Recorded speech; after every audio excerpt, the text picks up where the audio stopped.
আজকে আপনাদেরকে এমন একটা ফলের সাথে পরিচয় করিয়ে দিব যে ফলটা খেলে হচ্ছে হাঁটু ব্যথা, কোমর ব্যথা একদমই চলে যায়। এই যে, এবং এই ফলের রস খেয়ে অনেকেই মানে উপকার পাইছেন আর কি। নিজে হচ্ছে প্র্যাকটিক্যালি আমার নানু, ওনারও নাকি হাঁটু ব্যথা চলে গেছে। 80 বছর বয়সে উনি এখনো কাজকর্ম করে মানে চলতেছে, পাহাড়ও উঠতে পারেন। এই ফলের শরবত খেয়ে নাকি উনি অনেক উপকার পাইছেন। এই যে, সেজন্য হচ্ছে ওনারা একদম গাছগুলা লাগাই রাখছেন। আর আমার মামা হচ্ছে গাছগুলো নার্সারি করে এবং বাজারে বিক্রিও করে। এই যে মিনি ফল ইন্ডিয়া থেকে আনা হয়েছে। এই ফল খেয়ে নাকি উনি অনেক উপকার পাইছেন, আমাকে নিজের মুখে বলছেন। এই যে এখানে এগুলো মানে পুরা কি বলবো বিখ্যাত হয়ে গেছে। হ্যাঁ, হাঁটু ব্যথা, কোমর ব্যথা মানে বিভিন্ন জোড়ায় জোড়ায় ব্যথা করে না। এই যে এই ফলের রসটা শরবত করে মানে শরবত তৈরি করে খেলে হচ্ছে নাকি ব্যথাগুলা চলে যায়। এই যে এগুলা হচ্ছে ইন্ডিয়া থেকে মনে হয় আনা হয়েছিল।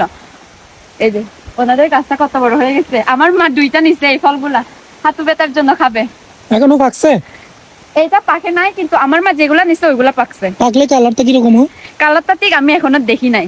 তুমি দেখো না? না, মা নিয়ে যাচ্ছে ওখানে, দেখবো, দেখাবো অবশ্যই। আচ্ছা, ওই যে ওখানে একটা আছে তো গাছ। হ্যাঁ, ওই যে ওখানে যাও একটু। একটা। আসলে যারা খাইছে এই ফলের রস তারা মানে ব্যথার একদম উপকার পাইছে। আমার নানু আমাকে কিছুক্ষণ আগে নিজেই বলতেছে, ওইটা ভিডিও করি নাই, বলতেছে এই ফলের শরবত খেয়ে উনি এখন মানে বলতে পারেন হাঁটু ব্যথা ওনার নাকি এখন আর নাই, একদম মানে হাঁটুগুলা এখনো ঠিক আছে, শক্ত আছে, ওইটা বলতেছে। এই যে এখানে একটা। তো এই জিনিসটাই আপনাদেরকে দেখালাম আর কি। আসলে আমার মামার বাড়িতে হচ্ছে কি ফল ফ্রুট থেকে শুরু করে গাছ পাতাবাহার বিভিন্ন ধরনের গাছ গাছালি আছে আর কি। আসলে অনেক বৃষ্টি করতেছে। বন্ধুরা, রাঙামাটির মাইসরিতে এসেছি এবং এইখানে দেখুন কি একটা আজব ফল। এটা এখনো পাকে নাই, পাকলে এটা চাপ দিলে গল গল করে পানি বাইর হয় ভেতর থেকে। এবং পাহাড়িরা তাদের রোগ ব্যাধি সারানোর জন্য এই ফলটি খেয়ে থাকে। কোন রোগটা জানেন? হাঁটুতে যাদের ব্যথা হয়। আমি ইউরোপেও দেখেছি একটা বিশেষ ধরনের ফল বয়স্করা খেয়ে সেটা তারা দীর্ঘদিন কাজ করতে পারে। তো এইখানে মেরিনার যে নানু, উনি অলমোস্ট 90 বছর বয়স হয়ে গেছেন এবং ওনার হাঁটুতে ব্যথা।